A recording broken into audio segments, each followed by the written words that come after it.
केंद्र की एक टीम जम्मू कश्मीर के 2 दिन के दौरे पर कल जम्मू पहुंची थी। ये टीम खासकर इस बात का जायजा लेने के लिए जम्मू आई हुई है कि यहां पर कोरोना के मामले इतनी जल्दी और इतनी तेजी से क्यों बढ़ रहे हैं। इस टीम ने कल भी गवर्नमेंट मेडिकल कॉलेज अस्पताल और बाकी एसोसिएटेड हॉस्पिटल्स का दौरा किया, मरीजों के साथ मुलाकात की, उन्हें क्या परेशानियां पेश आ रही हैं और क्या सहूलतें प्रदान की जा रही हैं, इस बारे में भी जानकारी ली। ये टीम आज भी जम्मू में ही थी और इसने फाइनेंशियल कमिश्नर अतुल ढुल्ली से भी मुलाकात कर पूरी सिचुएशन के बारे में जानकारी ली।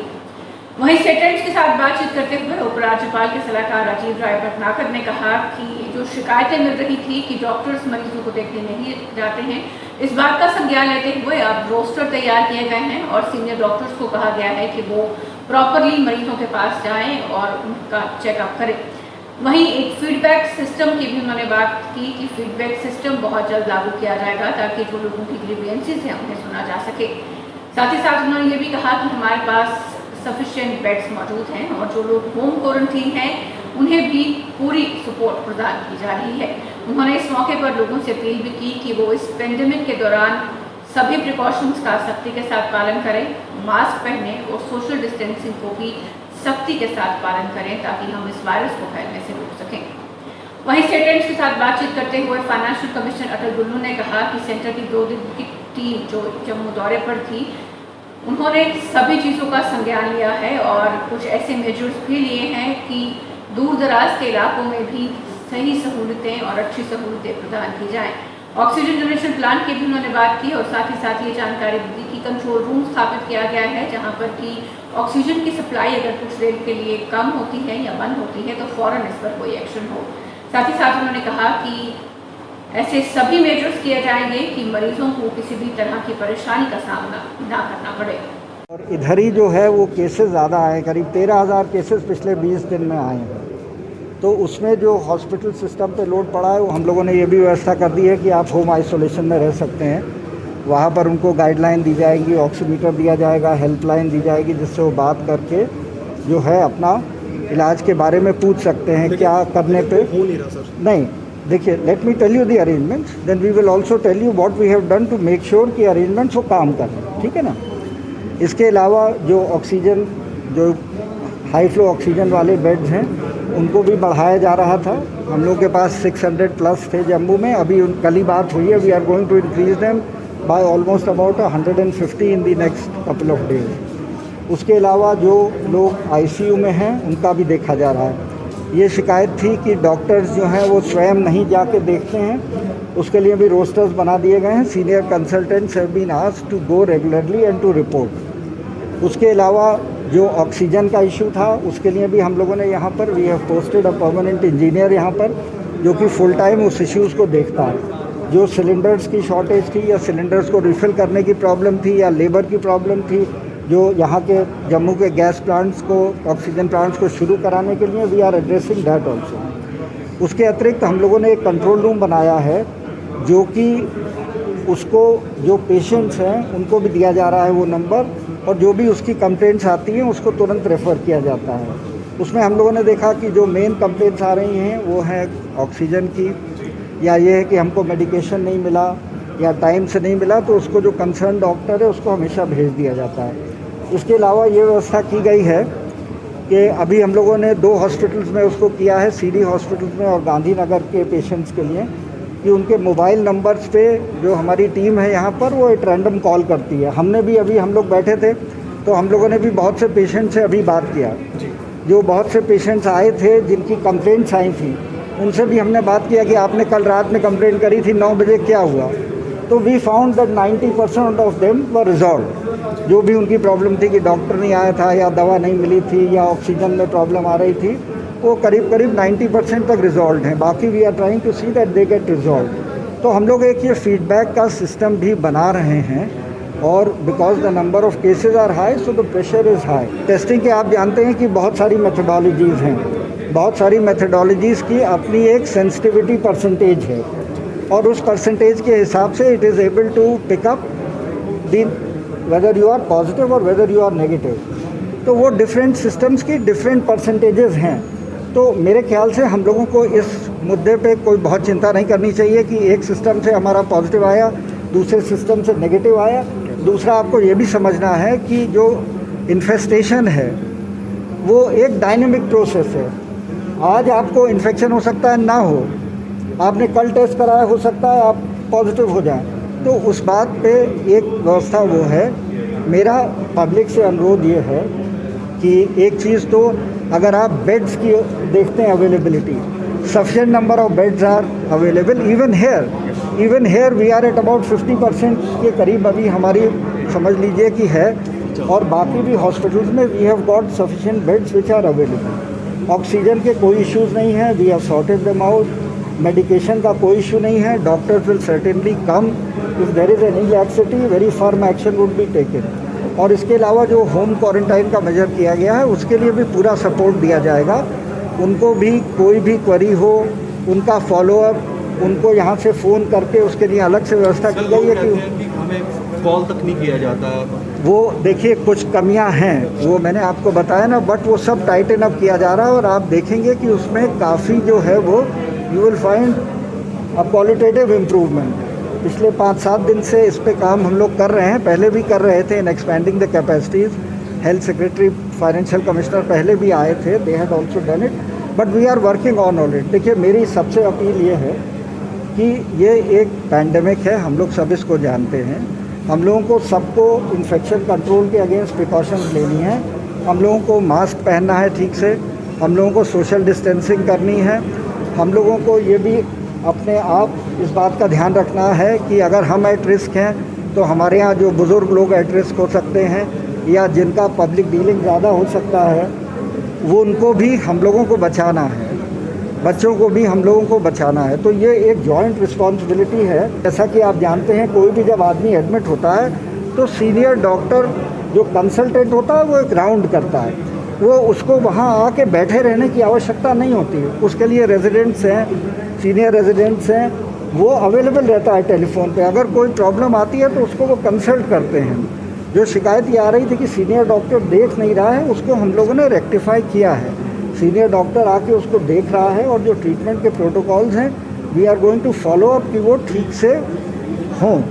और इधर आपने देखा भी है कि इधर यहीं पे नहीं, केवल जम्मू में ही नहीं, केवल मेडिकल कॉलेज में नहीं, बल्कि ये भी ज़रूरी है। हम लोगों ने सभी डिप्टी कमिश्नर से भी बात किया है, डिप्टी कमिश्नर्स को भी इसके बारे में आगाह किया है कि जो उनकी टेस्टिंग है वो फोकस्ड हो, एट रिस्क ग्रुप्स को देखें। जिन लोगों को सिम्टम्स होते हैं उनको जल्दी सिम्टम्स को उनके रिकॉग्नाइज़ किया जाए, उनको ढूंढा जाए और उनको फिर प्रॉपर मेडिकेशन उसमें डाला जाए, चाहे वो पीएचसी लेवल पे हो चाहे सीएचसी लेवल पे हो। और जो डिस्ट्रिक्ट हॉस्पिटल्स हैं जहाँ पर ऑक्सीजन की व्यवस्था है, जो अदर मेडिकल कॉलेजेस हैं, वहाँ पर भी ये इंश्योर किया जा रहा है कि जो पेशेंट वहाँ पे जाए उसको ट्रीटमेंट मिले and only severe cases are referred to GMC and the other higher जो हमारे इंस्टीट्यूशन। हम लोग आप खुद भी समझ सकते हैं कि हमारे यहाँ जो भी दिवंगत होता है उसका कितना सम्मान किया जाता है, हमारी ये परंपरा है, हमारा संस्कार है। तो ये तो आरोप बिल्कुल ही सर्वथा गलत है। जिसमें आवश्यकता होती है एज अ प्रिकॉशन, बिकॉज आप जानते हैं कि कोविड जिसमें अगर सस्पेक्टेड है तो उसके जो है वो दाह संस्कार की प्रक्रिया एक अलग निर्धारित है। इसके लिए ये तो हम समाज के हित में, उसके परिजनों के हित में, उसके मिलने वालों के हित में ही करते हैं कि अगर ये उनको हम बता दें कि ये जो है व्यक्ति, इसको कोविड है और ये प्रिकॉशंस के साथ उसका दाह संस्कार किया जाए। तो ये कहना कि सभी को हम लोग बेवजह करते हैं, ये तो बेबुनियाद बात है। हेल्थ केयर रिलेटेड एक और क्वेश्चन था सर कि सुपर स्पेशलिस्ट में एमआरआई मशीन लगनी थी, वो अब तक नहीं वहाँ पे लगी, वो उस मशीन को यहाँ पे शिफ्ट किया जा रहा है। सर इस पर क्या? देखिए ऐसा है, जो भी हमारे पास सब फैसिलिटीज़ हैं इस समय हम उनको एक इंटीग्रेटेड मैनर में देख रहे हैं। कल भी जब हम लोग साथ बैठे थे तो हमने देखा कहाँ पर क्या फैसिलिटी है, किसकी कहाँ पर ज़रूरत है, अभी कहाँ पे उसका ज़्यादा हम उपयोग कर सकते हैं। और साथ ही साथ कोविड के अलावा भी जो नॉन कोविड ट्रीटमेंट्स हैं उनके लिए भी हम लोगों को व्यवस्था करनी है। तो वो भी हम लोग जो हैं वो उसके लिए भी क्या डायग्नोस्टिक्स चाहिए, कैसे जो है हम उसका लैब टेस्टिंग क्या रिक्वायरमेंट है, कहाँ सीटी की ज़रूरत है, कहाँ एमआरआई की ज़रूरत है, कहाँ हमको ऑपरेशन थिएटर्स चाहिए। एक बात आपको अप्रिशिएट करनी होगी कि जितने गायनेकोलॉजिकल केसेस हैं उसमें बहुत से कोविड पॉजिटिव हैं, उन सब को सक्सेसफुली जो है वो हेल्थ केयर सिस्टम ने डील किया है। और हम लोगों ने उसमें जो है वो सबको, चाहे वो कोविड हो चाहे कोविड नहीं हो, चाहे उनका सिजेरियन सेक्शन होना हो चाहे नॉर्मल डिलीवरी होनी हो, पूरी एहतियात के साथ हम लोगों ने ये सब किया है। सर यहाँ पे MRI के लिए सब 2-2 ढाई महीने का सर नंबर लगता है सर। देखिए MRI के लिए जो आप बात बता रहे हैं वो सही है, वेटिंग लिस्ट उसकी है, उसके बारे में भी हम लोग फैसिलिटीज़ बढ़ाने के लिए काम कर रहे हैं। लेकिन इस समय जो आप देख रहे हैं अभी जो हमारी इमीडिएट एक क्राइसिस है कोविड की, उस पर हम लोग कंसंट्रेट करें। ये भी काम सब साथ साथ चल रहा है। बहुत हेल्थ केयर सिस्टम में बहुत विस्तार के लिए भी हमारे प्रोजेक्ट्स हैं, स्वीकृतियां हैं, उसमें हम लोग काम कर रहे हैं। इन सब जो सुपर के लिए आई वो सुपर में लगेगी या यहाँ पे शिफ्ट कर दी है? देखिए ये पर्टिकुलर जो आप बात पूछ रहे हैं इसका मैं अभी आपको उत्तर नहीं दे पाऊँगा, ये मुझे जानकारी करनी पड़ेगी, इसकी मुझे जानकारी नहीं। ठीक है। अंत में मैं आपके माध्यम से सबसे ये एक जो है मेरा अनुरोध है, निवेदन है, मैं अपील करता हूँ कि ये सब जो इस समय का पैंडेमिक है, जो यहाँ पर एक वेव आई है, उस सबको हम लोगों को साथ मिल के लड़ना है। जो प्रिकॉशंस हैं हम उनको सबको लेनी है। और ये हेल्थ केयर सिस्टम आज का नहीं है, बहुत सालों से आपके साथ रहा है। ये मेडिकल कॉलेज भी आज नहीं बना है, ये सब संस्थाएं आपके साथ बहुत समय से हैं। तो इस समय जब एक हमारे सामने एक समस्या बन के आई है, तो मैं सबसे अनुरोध करता हूँ, अपेक्षा करता हूँ कि सब लोग इसमें सहयोग करेंगे।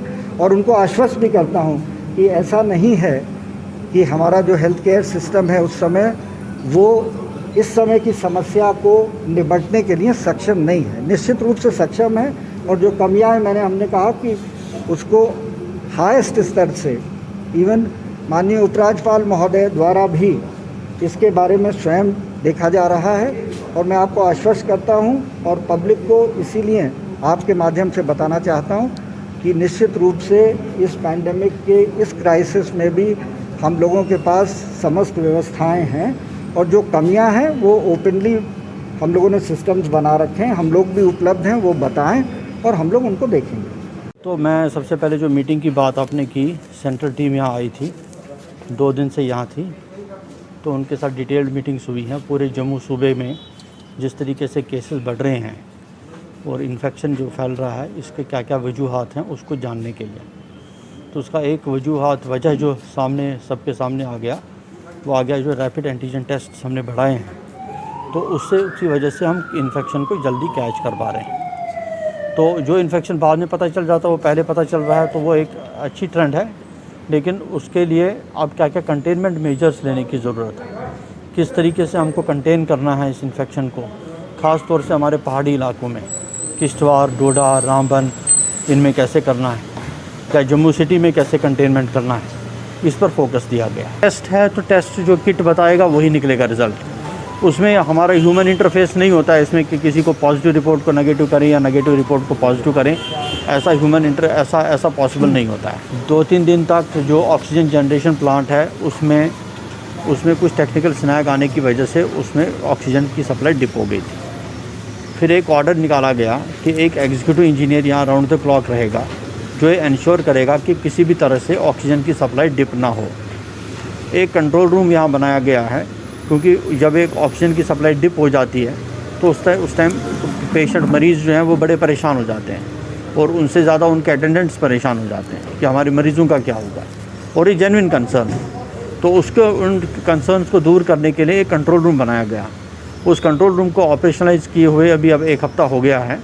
तो उन्होंने, मुझे खुशी है कि अच्छा काम कर रहे हैं। और यहाँ की जो बाकी चीज़ें थी, सैनिटेशन की बात थी, यहाँ जो खाना मिलना चाहिए लोगों को वो थी, या जो अटेंडेंस ऑफ स्टाफ की बात है उसमें इम्प्रूवमेंट हो रही है।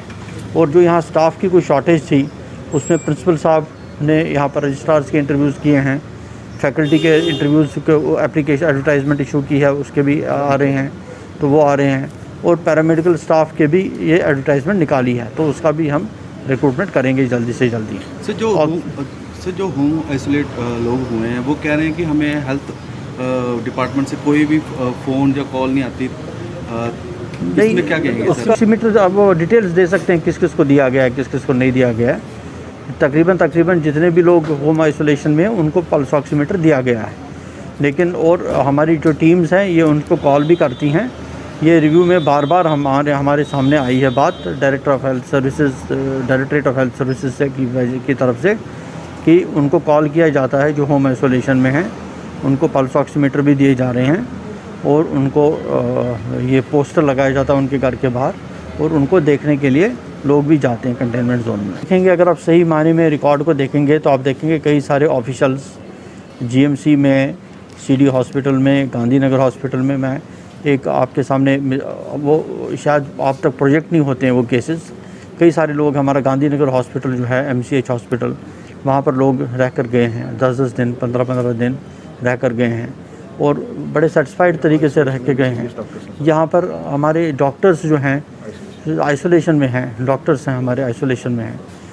तो ऐसा नहीं है कि कुछ लोग अगर चले गए नारायणा या किसी जगह चले गए, उसका मतलब नहीं है कि बाकी सारे लोग नारायणा चले जाते हैं। नर्सिंग होम्स में भी अगर हमको बेड्स कैपेसिटी, हमने अभी ये फैसला किया है कि मेडिकल कॉलेज में ही हम बेड कैपेसिटी को बढ़ाएंगे। सर लिक्विड ऑक्सीजन कब तक यहाँ पे? लिक्विड ऑक्सीजन के लिए मुझे लगता है कि 2 या 3 हफ्ते लगेंगे। उसका एक टेंडर उन्होंने फ्लोट किया है मैकेनिकल इंजीनियरिंग डिपार्टमेंट ने, तो कल उसका लास्ट डेट है, कल उसका वो अप्रूवल कर लेंगे। उसके बाद उन्होंने कहा, हमको ये यकीन दिलाया है कि 2 से 3 हफ्ते के अंदर अंदर वो लग जाएगा।